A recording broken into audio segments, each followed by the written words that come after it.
चटकल बाया जोरिया चोरवा छीने मोर गहनवना। चटकल बाया जोरिया चोरवा छीने मोर गहनवना। ससुर के जगाइला ससुइया दूस मनवा हो। ससुइया दूस मनवा हो। अब के जगाई बप्पना बचे परनवा हो। अब के जगाई बप्पना बचे परनवा हो। चटकल बाया जोरिया चोरवा छीने मोर गहनवना।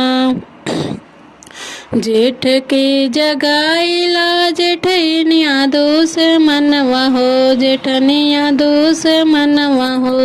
अब के जगाई बप्पना बचे परनवा हो। अब के जगाई बप्पना बचे परनवा हो।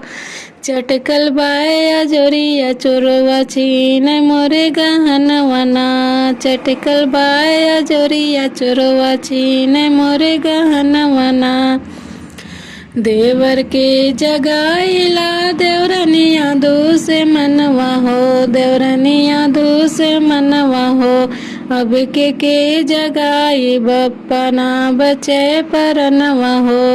अब के जगाई बप्पना बचे परनवा हो। चटकल बाया जोरिया चोरवा छीने मोरे गहनवना। चटकल बाया जोरिया चोरवा छीने मोरे गहनवना। सैया के जगाइला सौतिनिया दूस मनवा हो। सौतिनिया दूस मनवा हो। अब के जगाई बप्पना बचे परनवा हो। अब के जगाई बप्पना बचे परनवा हो। चटकल बाया जोरिया चोरवा छीने मोरे गहनवना। चटकल बाया जोरिया चोरवा छीने मोरे गहनवना।